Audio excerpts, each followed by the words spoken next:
The chamber of the galactic conclave was a monument to sterile, orderly decay. Light refracted through crystalline pillars, casting prismatic shadows on delegates whose inaction was more polished than their arguments. In the center of this arena of apathy floated Ambassador Shiva of the Vani, her aquatic form pale, the delicate bioluminescence along her tendrils flickering with a terror no diplomatic language could mask. Before her, the gathered powers of the Milky Way, a tapestry of ancient empires and mercantile consortiums, listened with the polite, detached sorrow of attendees at a funeral. Her funeral, the funeral of her entire world. Before this story of defiance reaches its heart-pounding climax, make sure you've liked, subscribed, and shared this channel. Your support fuels these tales of courage. Now, let's dive into the silence before the storm and comment below. Would you have answered the call? They will be in our skies in 30 rotations. Shiva's voice trembled, not with weakness, but with the raw, unvarnished truth of extinction. The scourge do not negotiate. They do not take prisoners. They consume. My people, we have no armies. Our cities float on tranquil seas. Our greatest art is sung, not forged in fire. We are poets, not pugilists. We are asking, we are begging for shelter. The word shelter hung in the recycled air, a pathetic, fragile thing. It was met with a symphony of regretful clicks from the Zarth representative, a shifting of crystalline facets from the Krill collective delegate, averted gazes from a dozen others. The calculus was cold, galactic, and absolute. The Vani were a peaceful backwater. The scourge were a galactic pandemic, a devouring swarm of chitin and hunger that had already erased 17 worlds from the stellar maps. To defend Vana Prime was to invite that hunger to your own doorstep. The unspoken verdict echoed louder than any denial. Some species are simply not meant to survive. As the conclave chairman, a being of serene light and profound indifference, began to formalize the collective shrug of a civilization. A new voice cut through the funereal quiet. It was not melodious. It was not ancient. It was human. The Terran Federation offers aid. All sensory orbs and ocular stalks swiveled. Ambassador Chun stood at the human delegation's modest console. Humanity, the galactic newcomers, the volatile children of a death world, barely 7 decades into the void. They were viewed as impulsive, emotionally messy, dangerously unpredictable. You would help us? Shiva breathed, the hope of physical pain in her chest. Chen's gaze was level, devoid of galactic pomp. The Terran Federation does not abandon sentient life crying out in the dark. Assistance is en route. Expect our vanguard in 5 standard days. The Zarth delegate hissed, a noble sentiment, Ambassador. But the scourge advance fleet numbers over 200 bioships. What precisely can you possibly— Enough, Chan interrupted, the single word a door slamming shut on debate. She looked only at Shiva. Ambassador, prepare your people. Humanity is coming. The transmission from the conclave ended, leaving Shiva in the echoing silence of her private quarters aboard the Vana diplomatic vessel. The human promise was a lifeline thrown into a black hole, a gesture so absurd it felt like cruelty. What could their assistance be?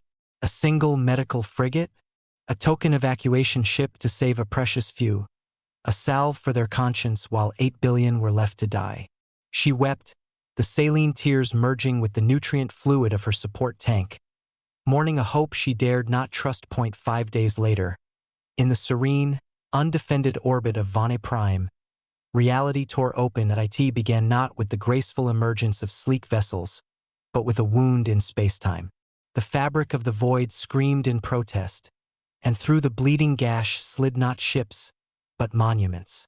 Shiva, standing with Defense Coordinator Thelon in the orbital arboretum, felt her primary heart stutter. First came the indomitable. 3 kilometers of scarred adamantine and wrath, its hull a topography of old wars, pitted by plasma, scored by kinetic weapons, patched and repatched by a species that refused to die. Launch bays yawned like the mouths of caverns, Point defense turrets tracked invisible threats with a predator's patience. It did not enter orbit. It took possession of it. Then the Prometheus Rising, a leviathan of industry, its form a chaotic, beautiful lattice of gantries, factory modules, and cargo holds vast enough to swallow small moons. It was a mobile fortress world, a testament to a philosophy that believed anything could be built, anything could be remade, if only one had the will and the wrench. Finally, drifting into position with a silence more threatening than any roar, came the hammerfall. It was smaller, sleeker, a blade honed to a single terrible purpose. A spinal-mounted cannon ran 90% of its length, a cold, dark eye that promised not battle, but obliteration. By the deep currents, Thelon whispered, his data slate slipping from nerveless fingers. What in the name of creation are they? The comm channel hissed to life. The face that filled the display was a map of its own. Sharp features carved by stress and stellar radiation. Eyes the color of glacial ice that had seen too much fire. Ambassador Shiva. Commander Elena Vasquez. Terran Federation ship Indomitable. Requesting immediate docking and strategic sync. We have a planet to fortify and a clock ticking down from 25. Shiva stammered, Commander, we are prepared to coordinate the evacuation. Your logistical support is evacuation. Vasquez's brow furrowed, genuine confusion breaking her stern mask. Ambassador, we're not here to run. We're here to dig in. Now, do we dock? Or do we plan your planet's defense via shouting across the vacuum? 20 minutes later, in a briefing room that smelled of ozone, recycled air, and human determination, Shiva's world was taken apart and reassembled before her eyes. Holograms of Vana Prime, her gentle archipelagos, her floating concert halls, her undersea metropolises, were overlaid with a brutal, beautiful lattice of red defensive lines, blue shelter locations, and yellow kill zones. Your orbital space is a security blanket, Vasquez stated, her fingers dancing across the display, painting targets. The scourge will come through here, here, and here. Chief Engineer Webb, a massive man in stained fatigues, stepped forward, his presence like a grounded asteroid. Your teams have the schematics. I need Phase 1 orbital platforms live in 48 hours. Thelon sputtered. 48 hours? Commander, such construction takes cycles. The resource allocation alone. Webb cracked a grin that held no humor, only the ferocious joy of an impossible challenge. Respectfully, Coordinator, you've never seen human engineers staring down an extinction-level deadline. We built cities on Mars in less time. Resources. He thumbed toward the viewport, where the Prometheus Rising was already disgorging swarms of mining drones toward the asteroid belt. We brought our own, and we'll borrow the rest. Time is the only currency that matters now, sir. And we're spending it like there's no tomorrow, because for your people, there won't be one if we're slow. Shiva felt adrift in a tsunami of human pragmatism. My people, they are artists, caregivers. They have never held a weapon. They don't know violence. Vasquez turned from the display, her icy gaze softening a degree. I know. I've read your cultural archives. The symphony of the tidal spires brought one of my linguists to tears. It's beautiful. It's what we're here to save. But to save a symphony, Ambassador, you first have to silence the guns aiming at the orchestra. We will teach them what they need to know. Can you trust us with that? Shiva looked from Vasquez's scarred hands to Webb's determined squint, to the relentless activity on the hologram. A dance of impending violence plotted to save peace. She saw no condescension, no imperial ambition. She saw only a focused, furious will. The will to do the impossible because it was necessary. Yes, she said, her voice finding a strength she didn't know she possessed. We trust you. What do you need? Everything, Vasquez said. Landing permissions, geological surveys, population manifests, and volunteers. We'll make soldiers out of them in 25 days? No, but we can make them operators. We can give them a fighting chance to protect their own children.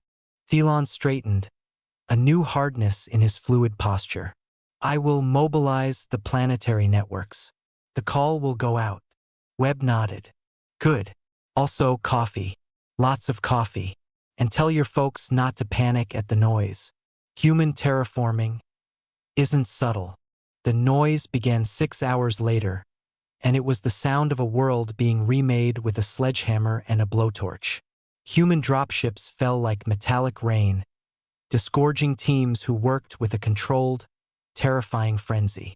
Where there were planes-shaped charges excavated cavernous bunker complexes deep into the planetary crust. Where there were mountains, tunneling machines bored out shelters for millions. The ground shook continuously. The Vana skies, once only crossed by graceful solar skiffs, were now striped with the contrails of heavy lifters and the glare of orbital welders. Shiva, visiting a site on the main continent, stood in awe. What had been a meadow of singing lichen was now a gaping maw, rapidly being fitted into a multi-level subterranean city. A young human engineer, her face grimy, patiently explained air-scrubbing systems to a wide-eyed Vana technician. The scourge, they release neurotoxic spores when killed. This filter, she tapped a complex mesh, catches anything above zero point 0.1 microns. Your people will be safe down here. You have fought them before, the Vana technician stated. The engineer's smile vanished. On a colony called New Providence. We weren't ready.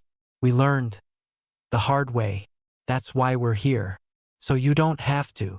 In the void above, the transformation was godlike.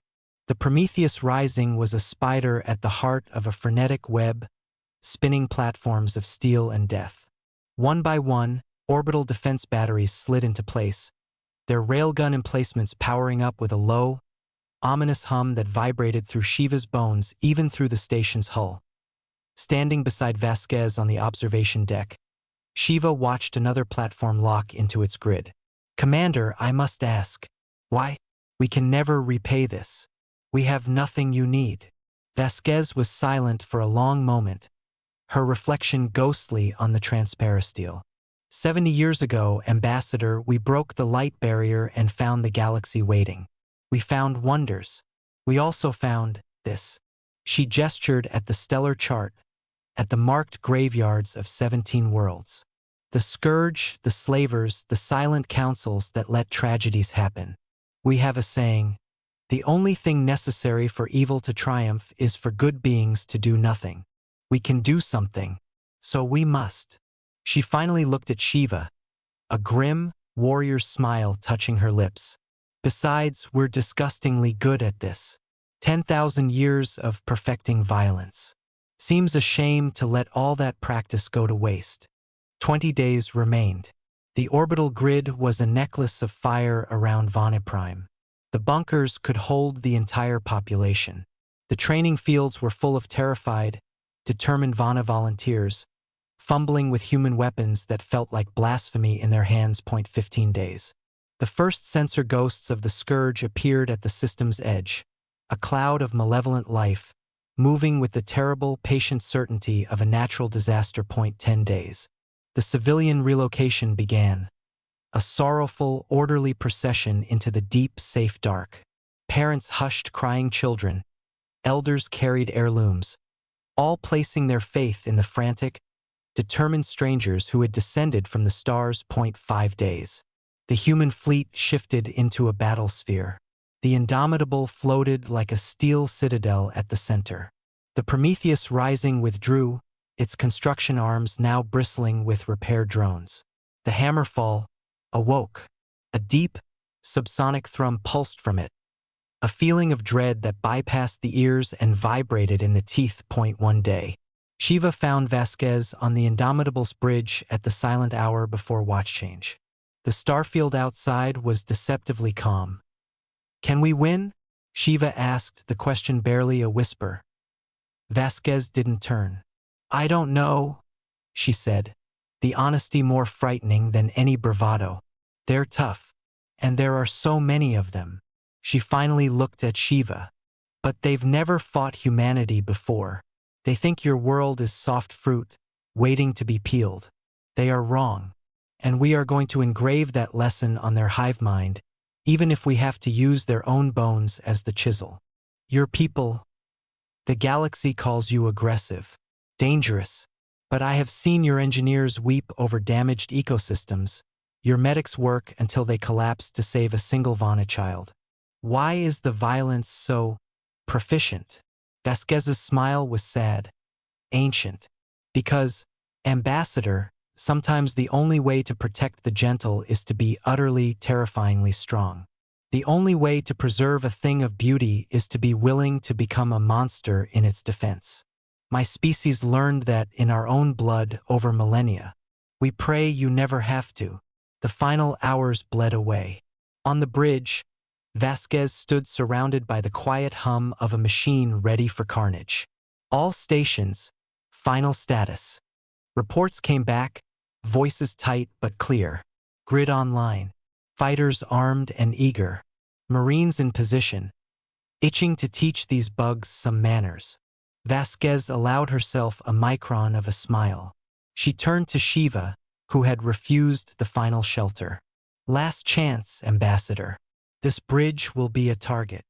My place is here, Shiva said, her bioluminescence steady. Where my people's fate is decided. Vasquez gave a nod of respect. Then welcome to a human war.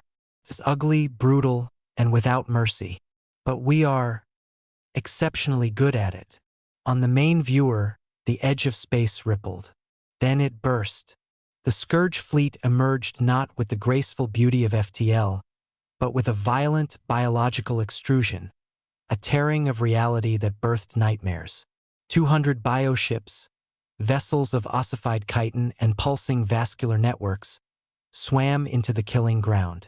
They moved with a hive's synchronicity, a single mind spread across a fleet, tasting the defenseless world below. They had done this 17 times.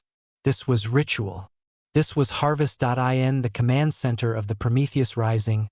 Chief Engineer Marcus Webb watched the tactical sphere fill with crimson icons. He opened a channel, his voice a gravelly calm. Commander, targets are in optimal range of the orbital grid. On the bridge of the indomitable, Vasquez didn't hesitate. Light them up, Chief. Webb's order was a whisper that unleashed thunder. Orbital batteries. Fire at will. The void between Vana Prime and the Scourge Armada ceased to be empty. It became a solid wall of relativistic death. The first railgun slug, a mere rod of tungsten no larger than a tree trunk, crossed the distance in a blink. It struck the lead bioship not with an explosion, but with an erasure. The organic armor evolved over eons, meant nothing. The projectile passed through it, through the hive chamber behind it, through the engine cluster at its rear, exiting in a plume of ionized viscera. The ship didn't break apart. It simply ceased to be a coherent structure. Then the entire grid fire.it was not an explosion. It was a calculation, a geometrically perfect storm of kinetics. The Scourge, expecting at most light resistance, had entered in a tight, confident formation. It was their last mistake. The first salvo turned the vanguard into an expanding cloud of frozen gore and shattered chitin. 37 ships vanished from the tactical plot. On the bridge, Shiva watched, her mind unable to process the scale of the violence. The serene beauty of kinetic physics turned into galactic slaughter. So many. They are dying. Vasquez didn't look away from her displays. They came here to eat your children, Ambassador. Every one of those ships is a walking stomach. I will not apologize for the arithmetic of survival. The Scourge fleet writhed, the hive mind reeling from unprecedented pain. They scattered, abandoning formation. But the grid's AIs, fed on a decade of Scourge attack patterns, adjusted. Firing solutions updated in nanoseconds. The slaughter continued. They're launching fighter analogs, the tactical officer called out. Thousands of them. Biomechanical interceptors. Vasquez's lips thinned. Launch all fighter squadrons. Weapons free. Let's show them how a species that learned to fly in atmosphere does it in the dark. From the indomitable space, wings of human fighters poured forth. They met the organic swarm not with brute force, but with chaotic individual genius. A human pilot, Lieutenant Amy Chin, her fighter linked to her nervous system, danced through a storm of bioacid and grasping talons. Missiles exhausted, guns dry, she found her wingman pinned. Fox 4, break off. You're covered. Negative. Chen's voice was calm. I see a path. She fired her last maneuvering thrusters in a sequence that defied physics, sliding between two larger bioships, her passage drawing their fire and their attention. The distraction lasted 2 seconds. It was enough for her wingman to escape. Chen's fighter was shredded a moment later, her ejection beacon flashing as her capsule spun into the dark. This was the human equation. Sacrifice was a variable, not a constant. It could be spent, invested, to save a greater value. But the Scourge had infinity on their side. For every ship destroyed, 3 more pressed forward. The orbital grid began to take hits. A platform vanished in a silent flower of flame. The sheer, mindless mass was a tide, and tides eventually wear down cliffs. Commander! The sensor officer's voice was strained. Multiple bioships breaking through the outer grid. They're initiating atmospheric descent. They're going for ground assault. Vasquez's eyes narrowed. She opened a channel to the planet below. Chief Webb, they're coming to the party. Your dance floor ready. From a bunker deep beneath the Vana soil, Webb grinned at the holotank showing millions of beetle-like forms dropping from the sky in fleshy pods. Oh, Commander, we just finished decorating. Let's see if they like the welcome we prepared. The sky over Vana Prime's largest continent turned into a hell of falling stars and detonating interceptors. But millions of Scourge warriors reached the ground. They emerged from their landing sacks, clicking mandibles dripping with digestive enzymes, instinct driving them toward the nearest concentrations of life energy, the bunker cities. They surged across the plains toward Shelter Complex Alpha and ran directly into humanity's second lesson, the art of the killing field. The ground itself erupted. Webb's teams had spent weeks turning the approaches into a tectonic nightmare. Sequential detonations vaporized entire legions. The survivors, driven by hive imperative, pushed on into field sown with smart mines and auto turrets. Chattering Gatling guns and gouts of napalm turned the advance into a charnel pit. And then they met the third line. Human Marines in a fortified trench overlooking the main approach. Sergeant Marcus Dust Callahan watched the ocean of chitin through his rifle's scope. His squad, 15 veterans of a dozen hells, checked weapons with ritual calm. Remember, Dust's voice was a low, steady rumble. Brain cluster behind the frontal plate. Anything else is a love tap. Nice and easy. Sarge, a young private named Rodriguez whispered. There's a lot of them. Then don't miss, Private. The Marines fired. They did not spray. They harvested. Each crack of a high-velocity round was a beetle warrior dropping, its primitive mind extinguished. But the tide was endless. They crashed into the human lines, and the close-quarter nightmare began. Dust saw Rodriguez go down, a warrior's claw through his thigh. Without breaking his own firing rhythm, Dust put 3 rounds into the creature's head, grabbed Rodriguez's collar, and dragged him into a secondary trench. Medic! On me! This was the fractal, intimate horror the orbital view could never capture. The crunch of chitin under boot, the sizzle of acidic blood eating through armor, the scream of a man whose arm was no longer there. The Vani, watching from bunker sensors, saw not a grand battle, but a descent into a primal, desperate chaos. They saw humans fighting not like soldiers but like cornered, hyper-intelligent animals, using knives, entrenching tools, their own helmets as weapons when guns ran D-R-Y.I in the command bunker. Coordinator Thelon watched a feed from the northern approach. A breach. 500 warriors were funneling toward Shelter Complex 7, where 3,000 Vana civilians, including children, huddled in the dark. We have no reserves to send. his aide said, voice hollow. Thelon was about to give the order to seal the shelter's outer doors, a death sentence for anyone outside, when a familiar, static-laced voice cut in. Northern approaches ours, command. Sit tight. It was Dust. His squad was down to 14 effectives. Sergeant, that's an impossible defensive position. You are ordered to fall back. Respectfully, sir, that's a negative. These civilians asked for shelter. Humanity doesn't break promises. Dust out. Thelon watched, his soul freezing, as 14 humans formed a staggered line across a valley mouth. For 40 minutes, they held. They used terrain, booby-trapped retreat paths, fought with a terrifying economical precision. When a Marine fell, another dragged him back and stepped into the gap. When ammunition ran low, they fixed bayonets. The Scourge could not understand. The hive mind sensed no great strategic value here, just a stubborn, illogical knot of resistance.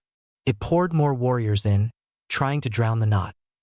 When relief forces finally punched through, they found Sergeant Dust Callahan standing alone before the shelter's blast doors.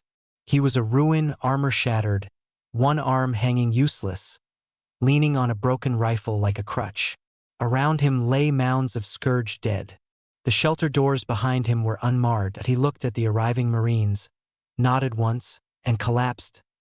The medic who reached him first reported, voice thick with awe. He's alive, sir. He's laughing. The ground war descended into a 3-day symphony of dust, blood, and defiance. The Scourge kept landing, a relentless, mindless faucet of horrors pouring onto Vana Prime. The humans and the handful of Vana volunteers now fighting beside them did not hold territory. They traded it inch by grueling, blood-soaked inch. For every bunker complex, they created kill zones. For every advance, they left behind traps and ambushes. They were not an army defending a line. They were a virus in the enemy's bloodstream, a systemic shock to the hive mind's certainty that I in orbit. The battle reached a terrible equilibrium.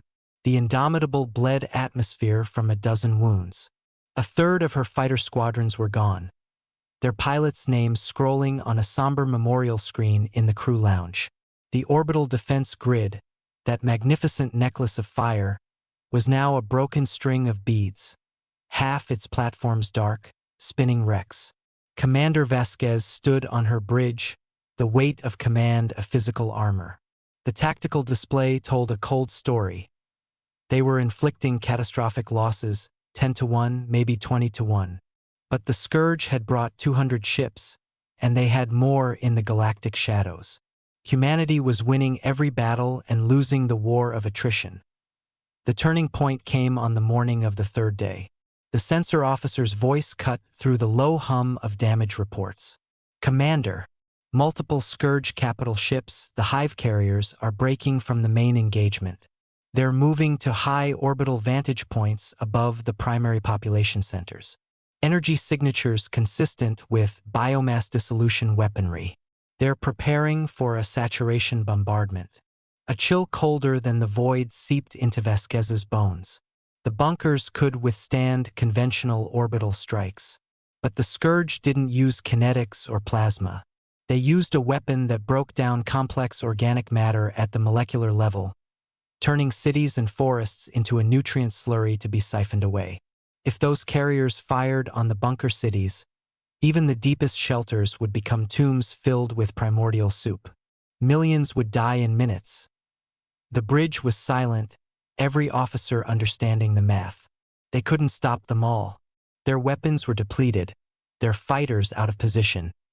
Their grid crippled. Vasquez's eyes found the icon of the Hammerfall, hovering silently on the edge of the engagement like a dormant god. The ship's captain, Morrison, had been waiting for this, waiting for the order that had not been given in 30 years. She opened a private, encrypted channel. Captain Morrison, authorization Vasquez Thadeniner. I need your main gun. The silence on the other end was profound. Everyone on the bridge knew the stories. The Hammerfall's primary weapon was a planet cracker, a relic from humanity's more brutal, fearful adolescence. Its test firing had accidentally vaporized a moon. Its single combat use had ended a war, and 3 Allied ships caught in the fringe of the blast cone.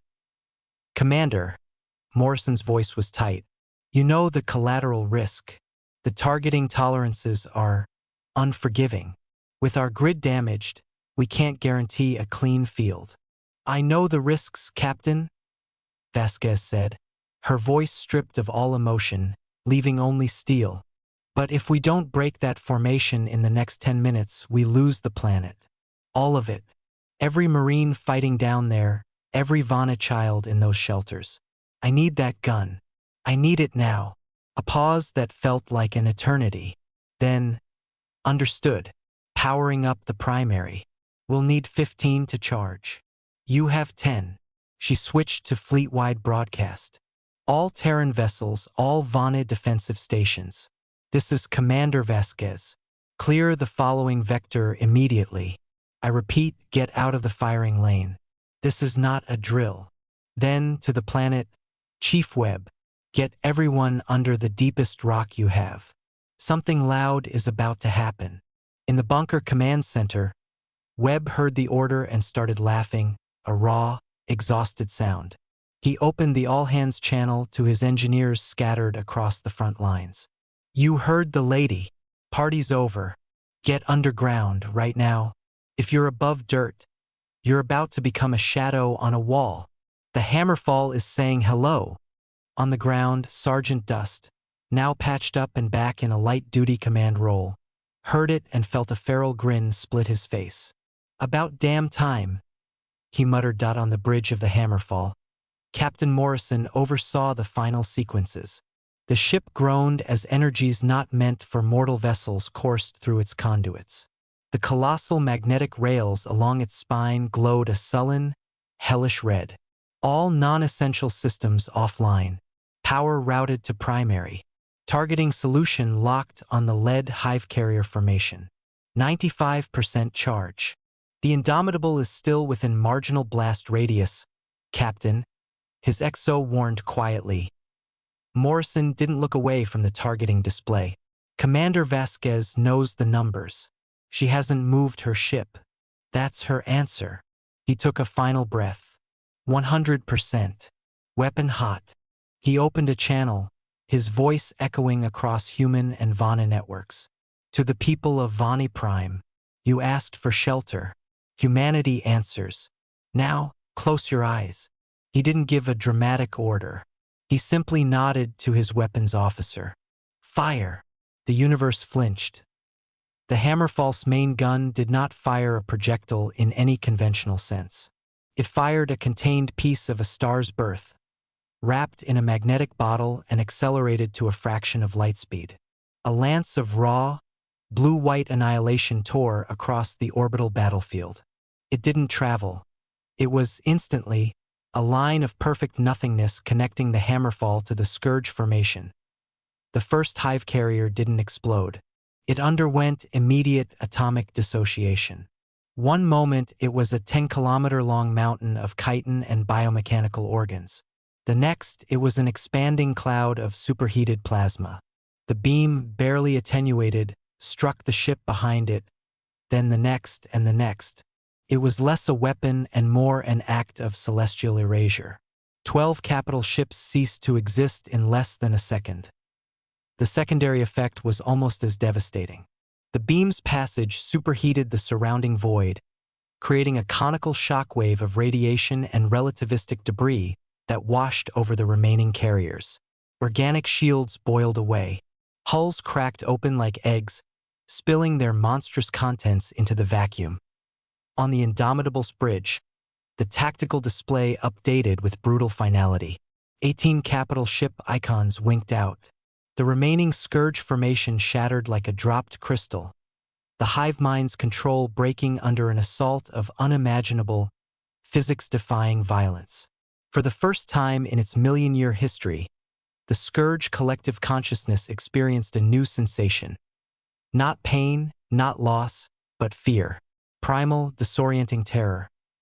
Vasquez didn't pause to savor it. "All units, the formation is broken. Pursue."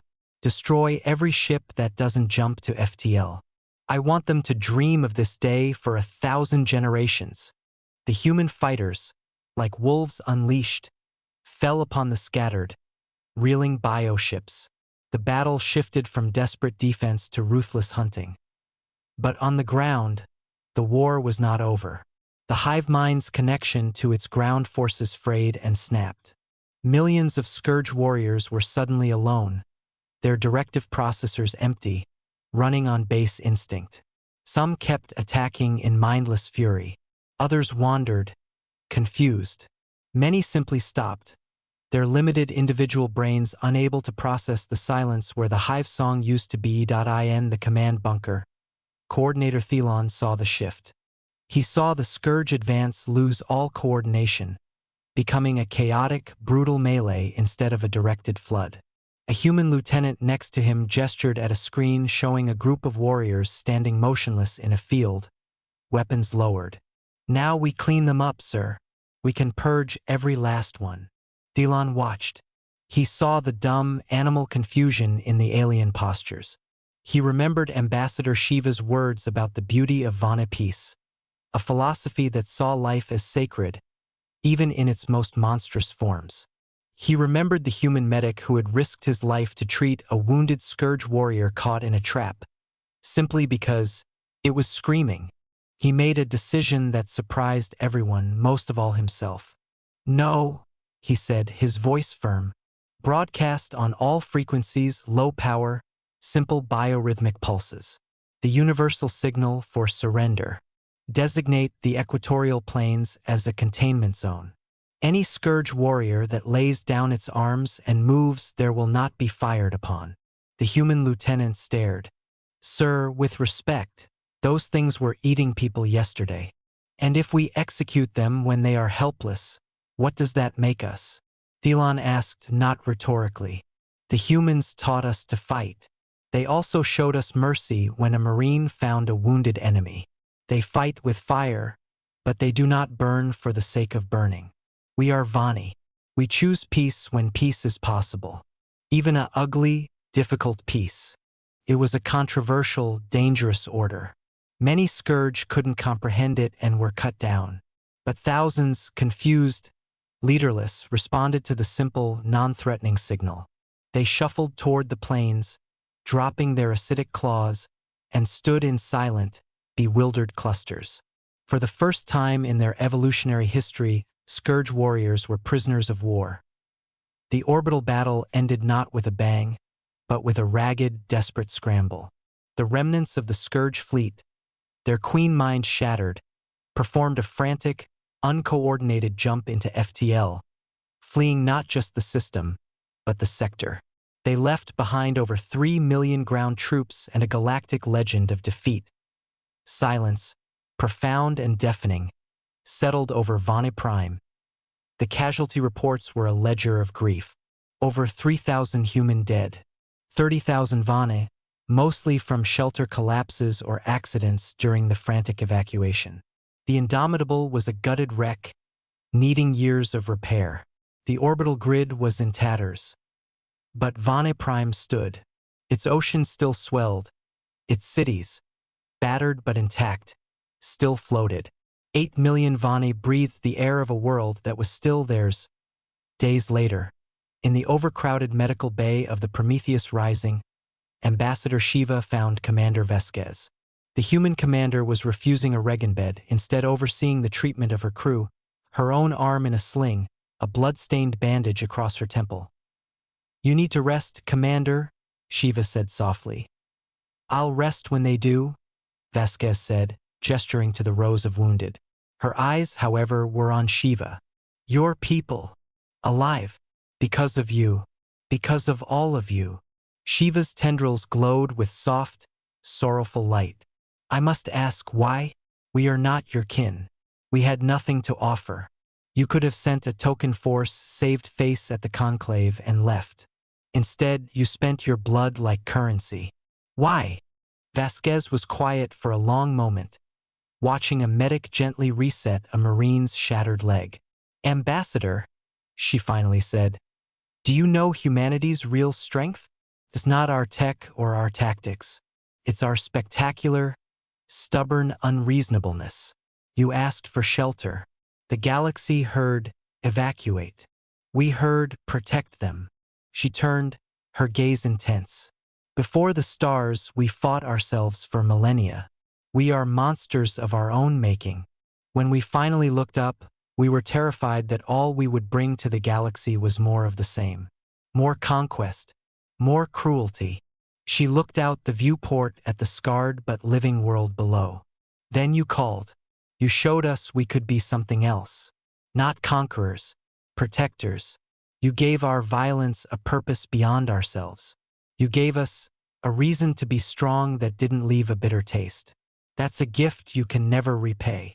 Tears, luminous and sacred, flowed freely down Shiva's face. You call it a gift. We call it salvation. Weeks passed. The rebuilding began, but it was different now. Chief Webb and his engineers didn't just repair. They taught. They showed the Vane how to maintain the defensive grid, how to fabricate replacement parts, how to build their own. The Prometheus Rising became a classroom in orbit. Sergeant Dust, walking with a cane but refusing discharge, started teaching at the newly founded Vane Defense Academy. His first lesson was to a room of nervous volunteers. Fighting isn't about anger, he said, his voice gravelly. It's about clarity. You're not here to learn how to hate. You're here to learn how to make sure no one ever has a reason to hate you enough to attack. The captured Scourge warriors presented an ethical puzzle. The Galactic Conclave demanded their execution. The Vani refused. With human mediation, a compromise was reached. A research outpost on a barren moon, where xenobiologists and psychologists would study them. The goal was not punishment, but understanding. Could a hive mind individualize? Could a creature born only to consume learn another way to exist? It was a long-term gamble, a flicker of hope in the aftermath of horror. Finally, the day came for the Indomitable and her battle group to depart. The ship was barely spaceworthy, held together by prayer and Chief Webb's miracles. But Vasquez insisted. Your world needs to find its own rhythm again, she told Shiva. Without us in the sky as a constant reminder of the war. At the orbital docking bay, the farewell was heavy with unspoken gratitude. Shiva offered a traditional Vana blessing, a complex ripple of light along her skin. Vasquez responded with a simple, human handshake, then a sudden, awkward hug. Will we see you again? Shiva asked. Vasquez smiled, tired but genuine. The galaxy's a big place, but if you ever need help, really need it, send word. We'll come. That's what friends do. The human ships vanished into FTL, leaving behind a transformed world. Not just with defense platforms and bunkers, but with a transformed spirit. The Vani had learned a terrible, necessary truth. Peace is not a default state of the universe. It is a garden that must be fiercely tended, and sometimes violently defended. In the Galactic Conclave, the aftermath was a storm of rhetoric. Ambassador Chun stood before the assembled delegates, her demeanor icy. They censured humanity for excessive force, for violating non-interference protocols, for destabilizing regional power dynamics. When the speeches died down, Chun approached the podium. She didn't use her prepared notes. For weeks, she began, her voice clear and sharp as broken glass. You have debated the human question, our methods, our morals, our right to act. She paused, her gaze sweeping the chamber. I have just one question in return. Where were you? The silence was absolute. Ambassador Shiva stood where I stand now. She begged for help. 17 worlds were already silent graves. You offered sympathy. You offered evacuation proposals. You offered words. She leaned forward. Humanity offered ships. We offered soldiers. We offered blood. You call us aggressive? Good. You call us dangerous? Absolutely. We are dangerous to slavers, to world eaters, to anyone who preys on the helpless. If that makes us outlaws in this chamber, then we will wear that badge with pride. The Terran Federation will continue to answer calls for help. We will defend those who cannot defend themselves. You can sanction us. You can condemn us. Or you can thank us. Frankly, she said, gathering her data slates, we do not care which. The people of Vana Prime know who we are. They call us friends. She walked out of the silent chamber. Within hours, for other species, their petitions for aid long ignored by the Conclave, sent covert messages to Earth. The lesson of Vana Prime rippled across the galaxy. Humanity was not just another political bloc. They were a principle made manifest, that strength need not be selfish, and that compassion need not be weak. That on Vana Prime, life began again, different but resilient. Children played in parks that had been killing fields. The great floating concert halls were repaired, and the first new symphony composed after the war was titled The Storm and the Shelter. It was both lament and lullaby. Ambassador Shiva, standing on her balcony as the twin moons rose, looked at the stars where the scourge had come from and where the humans had gone. She thought of the galaxy she knew before, a dark forest where the strong fed on the quiet. Then she thought of the human woman with tired eyes and unbreakable will, who had rewritten the rules of that forest. Thank you, she whispered to the cosmos, for teaching us that we deserve to survive. But in the quiet offices of the Terran Federation on Earth, Fleet Admiral Chun reviewed the strategic reports. The victory at Vana Prime had a cost and a consequence. The cost was a depleted rapid response fleet and 3,000 families in mourning. The consequence was an avalanche. Requests for aid poured in. The Pleiadian colonies were besieged by krill raiders. The Talaxian miners faced a pirate cartel. A fledgling species in the Orion Spur reported scourge scouts. Everyone had seen the news feeds. Everyone knew. If you cry for help, the humans might just answer. Admiral Chun stared at the star map, now dotted with 100 blinking distress signals. They had proven they could defend one world against impossible odds. But they were not infinite. They could not be everywhere. The weight of the hope they had inspired was becoming a crushing gravity. She opened a communication channel to General Vasquez, who was still en route back to Seoul. Elena, we need to talk. The galaxy has gotten the message. Now, we have to decide how many messages we can afford to answer. The screen showed Vasquez, older in just a few weeks, the shadows under her eyes permanent. I know, she said quietly. We showed them the light. Now we have to figure out how to keep from burning out. The legacy of Vana Prime was no longer just a saved world. It was a dilemma. It was the question of what happens after you become the galaxy's protector. How do you bear the weight of its hope? 10 years is a long peace and a short memory. The twin suns of the Talax system cast their amber light upon a scene of slow, grinding horror.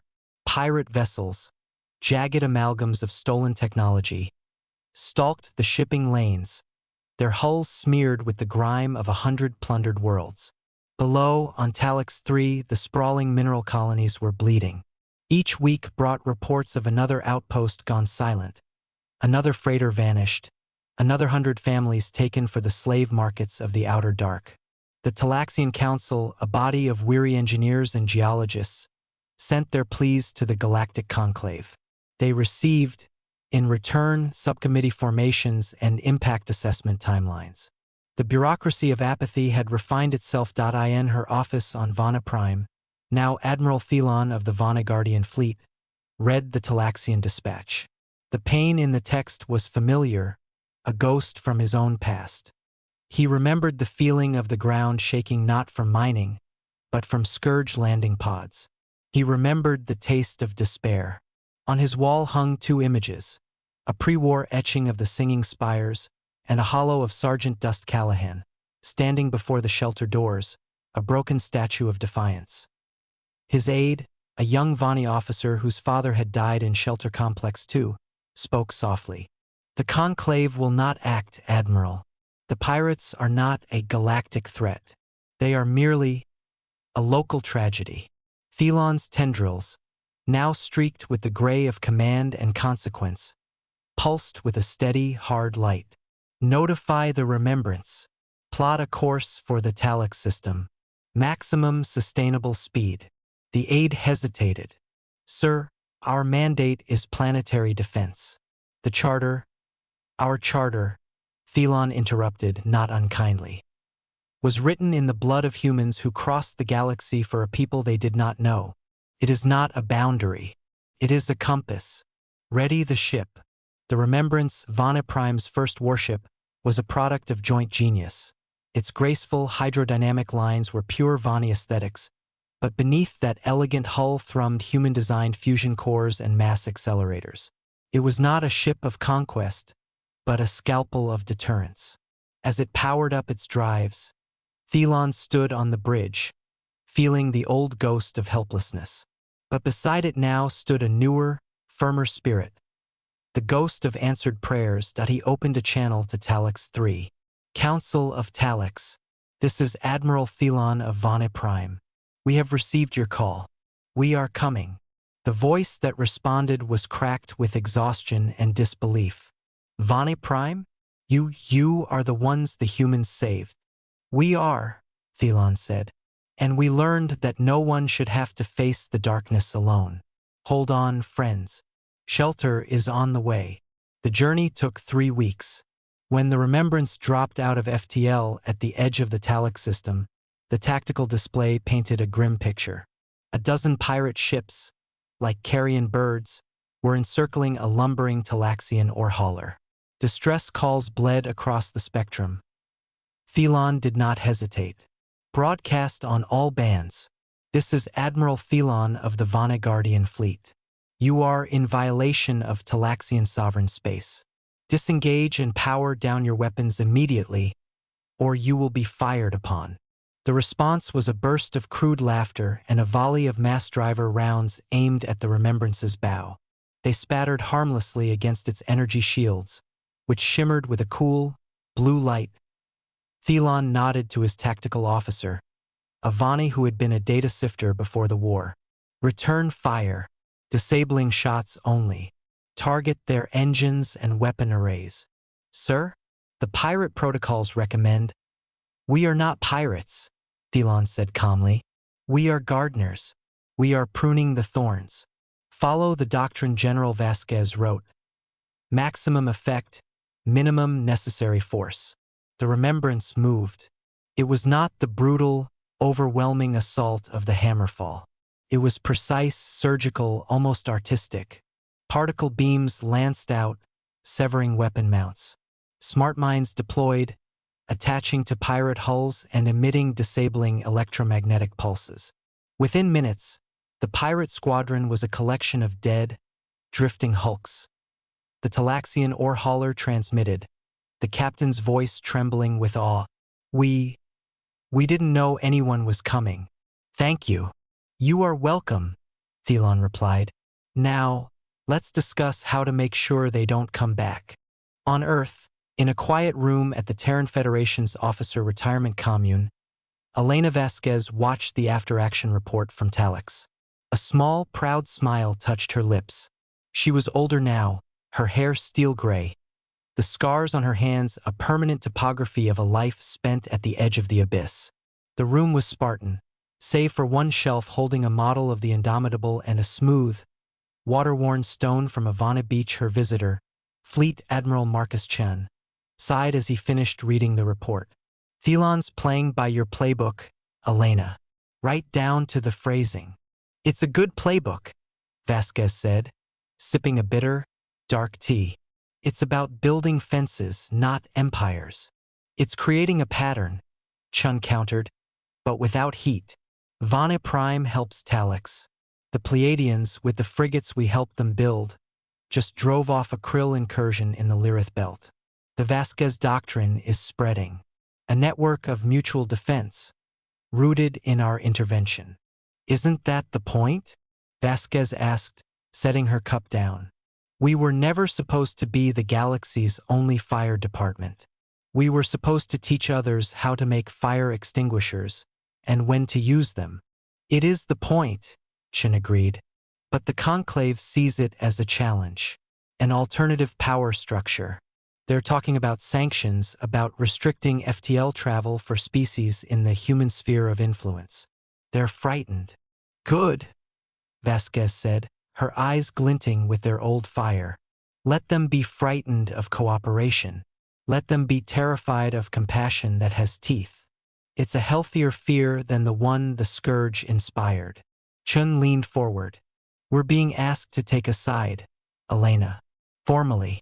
The conclave wants us to renounce the unauthorized defense pacts, to bring the Vane and the Pleiadians and the others back into the fold.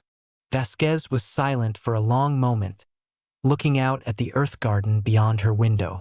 Do you remember what I said to Shiva right before we left Vane Prime?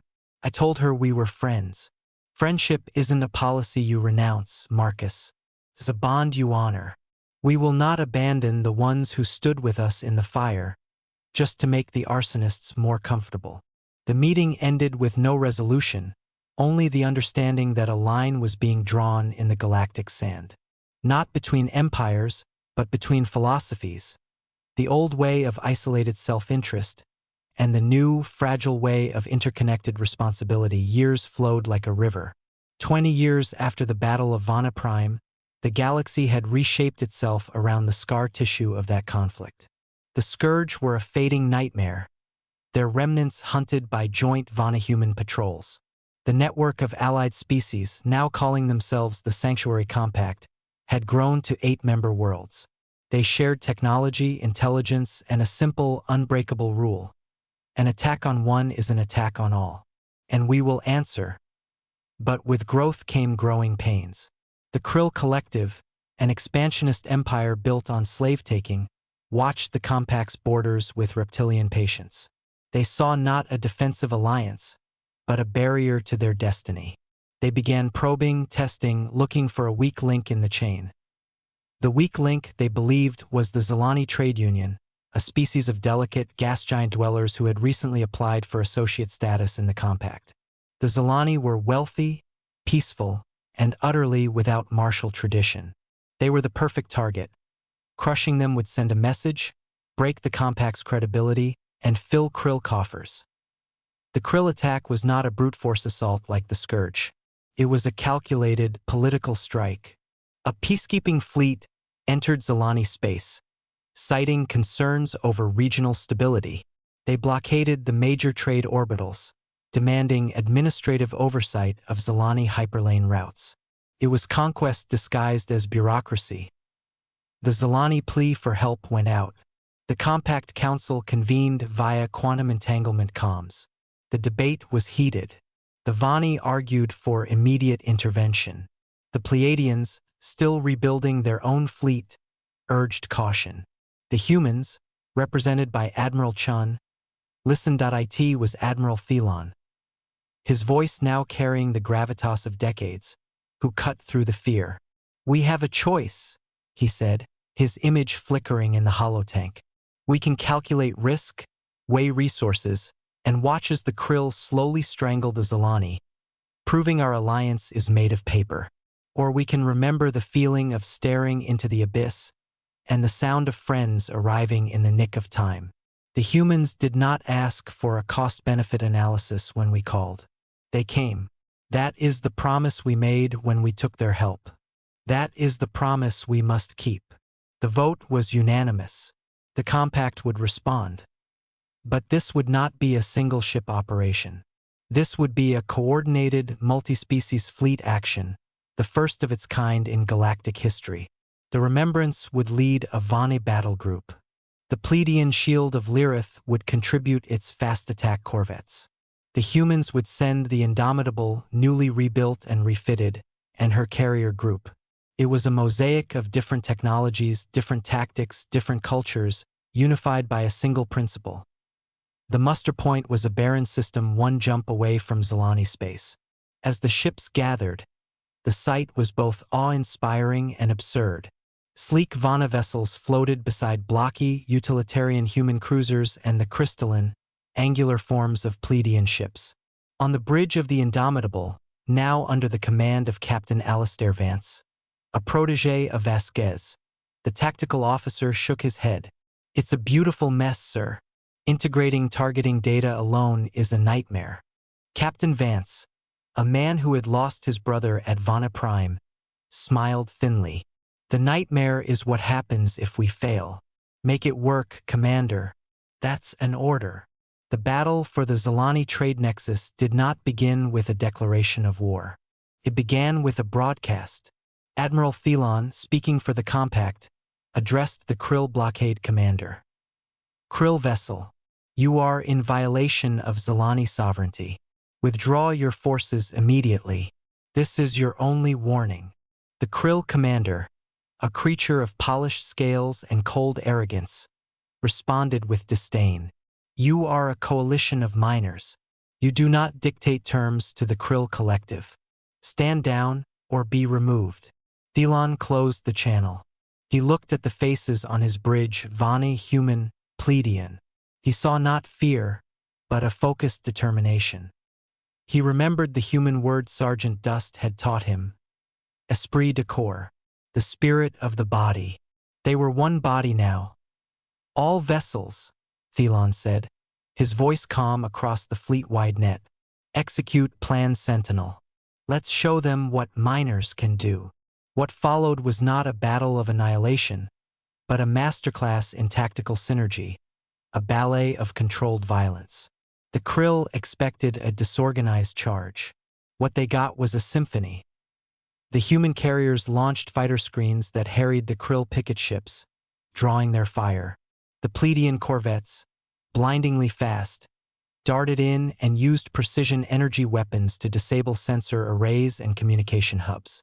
And the Vani capital ships, including the Remembrance, provided the anvil, their powerful, accurate mass drivers hammering the Krill formations, breaking their cohesion.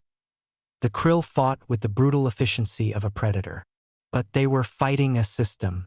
When they focused on the human fighters, the Pleiadians struck their engines. When they turned on the Pleiadians, the Vana shattered their command ships.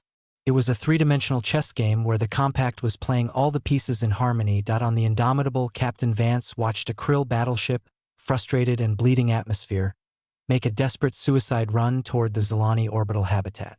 They're targeting civilians, his tactical officer said. Vance didn't blink. Patch me to the Remembrance. Thelon's face appeared. I see it, Captain. Your shot, Admiral. You have the angle.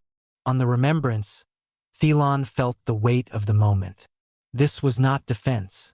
This was a kill shot to prevent a massacre. He thought of the Hammerfall's terrifying fire and of the human medic treating a wounded enemy. He found the balance.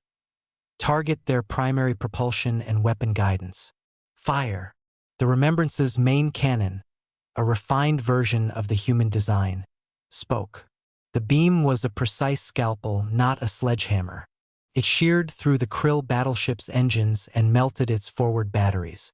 The ship spun away, helpless, a dead thing. The Krill fleet, its command structure in tatters, its will broken by the unexpected cohesion of its opponents, began a ragged, disorganized retreat. The Compact fleet did not pursue. They held the line, a silent, multicolored wall between the Krill and their prey. The message was sent and received across the galaxy. The Sanctuary Compact was not a paper alliance. It was a new reality. In the aftermath, on the rebuilt Indomitable, Captain Vance hosted a joint debriefing. Officers from 3 species shared data, laughed over near misses, and mourned the few losses they had taken. A young Pleiadian lieutenant raised a glass of energizing crystal water. To the Compact, and to the humans who started it all. Vance shook his head. No. To the Vani. They were the proof it could work. They took our help and turned it into something lasting. We just passed the torch. 30 years after the Battle of Vana Prime, General Elena Vasquez passed away in her sleep. Her funeral on Earth was a somber, star-studded affair. But the memorial that mattered was light years away on Vana Prime. The great memorial had grown into a sprawling park of remembrance and learning. At its heart still stood the 3 figures: commander, builder, bomber. A new wing had been added, the Grove of Allies, with trees representing each member species of the compact. On the day of Vasquez's passing, Admiral Thelon, now retired and white-tendrilled, stood before the human tree. A strong, deep-rooted oak. With him was Mira, Ambassador Shiva's granddaughter, now the Vani representative to the Compact Council. Her own child, a little boy, held her hand. "Why do we come here, Mama?" the boy asked, looking at the statues. "To remember where the light came from when we were in the dark," Mira said softly. She looked at Thelon. She was the first spark. Thelon nodded, placing a weathered hand on the oak's trunk. She was. But a spark only matters if it lights a fire that warms others. Look around. He gestured to the grove, to the bustling academy in the distance, to the sky where Vana-designed patrol ships, now exported to 3 other species, glinted in the sun. The fire is burning. It's keeping a lot of people warm. The legacy was no longer a single act of salvation. It was a pattern, a culture, a habit of galactic citizenship. The Vasquez Doctrine was taught in military academies from Earth to the Pleiadian moons. The Sanctuary Compact was a functioning, if occasionally messy, political entity that stood as a counterweight to both conquest and complacency. The Scourge were a memory. The Krill, chastened, now negotiated trade agreements with the Compact. The Galactic Conclave, unable to ignore the shift, had begrudgingly created a seat for the Compact on its executive panel. Change was slow, imperfect, but it was real. On his last visit to the Academy, Thelon walked the halls with Sergeant Dust Callahan, who now walked with 2 canes but whose eyes were as sharp as ever. "They don't know how easy they have it," Dust grumbled good-naturedly, watching a class of cadets run a holographic simulation of the Shelter Complex 7 defense. Perfect intelligence. Perfect coordination. We had dust in our eyes and fear in our guts. "But they have the lesson," Thelon said. "That's what you gave them. Not just the tactics. The why." Dust stopped, looking at a plaque that listed the names of every graduate who had fallen in defense of others. There were names from Talix, from the Zelani Nexus, from a dozen smaller actions. The why is the heavy part, isn't it? "It is," Thelon agreed. "But it's the part that lasts." As the years stretched into decades, the origin story of Vana Prime became a foundational myth, not just for the Compact, but for a galaxy learning to be less lonely. New species emerging into the stellar community heard 2 stories. The old story of predator and prey, and the new story of the silent aquatic people who cried for help, and the fierce, flawed newcomers who answered with everything they had. They learned that in the vast, cold dark, there were not just hunters and the hunted. There could also be gardeners, tenders of fragile lights, keepers of promises. And it all began when one species asked for shelter, and another sent not just a lifeline, but commanders to lead, builders to fortify, and bombers to defend. They sent the 3 parts of their soul: strategy, creation, and protection, and in doing so, forged a new soul for the galaxy itself. The final image is not of a battlefield, but of a classroom on a newly contacted world. A hologram displays the 3 statues from Vani Prime. The teacher, a Vani historian, speaks to a room of wide-eyed, newly spacefaring beings. "So when the great darkness came for us," she says, "we asked the void for mercy. And the void answered, but not with what we expected. It answered with humanity. And they taught us that the strongest answer to a cry for help is not a whisper of sympathy, but a roar of defiance. They taught us that to shelter someone, you must sometimes become the storm that breaks upon their enemy. That is the Compact's promise to you, as it was promised to us. You are not alone. Your light matters, and we will help you keep it burning." The lesson ends. The children file out, their minds ablaze with a new possibility. Outside, the stars shine, no longer just points of light, but potential hearths in the great, shared dark. The story of Vana Prime was over. But the story it started, the story of a galaxy learning to choose shelter over silence, was just beginning.